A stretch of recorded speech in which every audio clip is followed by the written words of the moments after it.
angle A has a property that 16 times its complement is equal to 7 times its supplement. Find the measure of angle A. What in the world does this mean? What am I looking at? What's important for me to pull out? 7.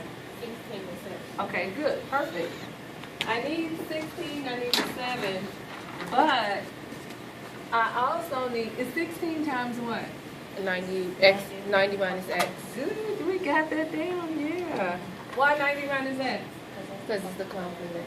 Anytime you see the word complement, you use 90 minus x, right? Why? I don't know. Why? Because complement, good. Complement means two angles add up to 90. So if one angle is 40, what's the other angle? D, stay with me. 40. If one angle is 40, its complement is 50. 90 minus 40. See, like 90 minus x. If I tell you one angle is 10, what's its complement? 80. How do you get that? 90 minus 10. Okay? So if they tell you the angle's complement, they mean 90 minus x. Okay? So angle A has the property that 16 times its complement is equal to 7 times 180 minus its supplement. Good, which is 180 minus x. So anytime you see the word supplement, it means 180 minus x. And why? Supplementary angles add up to It's 180. 180. So if one angle is 50, the supplement is 130. 180 minus 50. Okay. We good? So this is our setup. Once you know the setup, we can solve the equation, right? Right? Okay, here we go. 16 times 90 is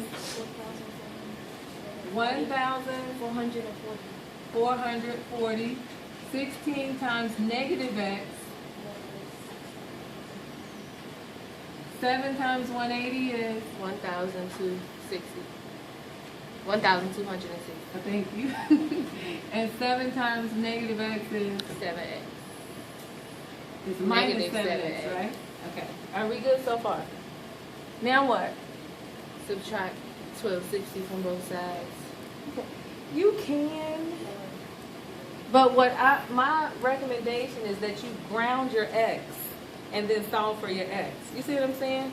Well, there's x's on both sides. Like you can move this over here and this over here forever.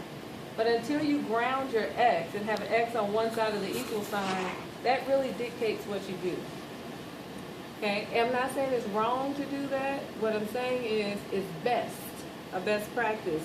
You get your x on one side first. So what should I do to do that? Add what? 7 to both sides. Add 7. Nope. Add 7x to both sides. Yes?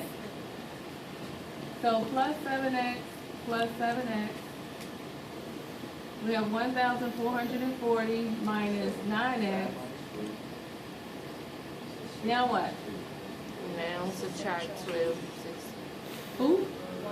1,260. We subtract. Because we're concerned about what's with the x.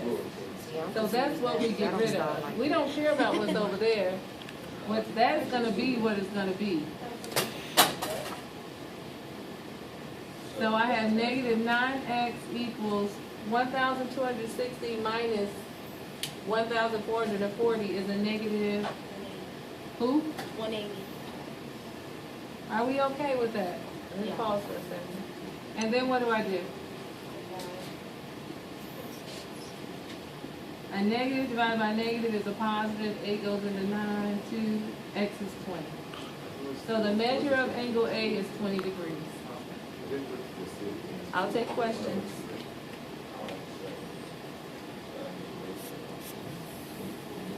Is that the end? Well, good question. Now I need to make sure, go back here and make sure I answered the question. Find the measure of angle A. X represents that angle, right? Did I find it? Yes. So I'm done. But you always good in a word problem. Go back and check and make sure you answered the question they asked.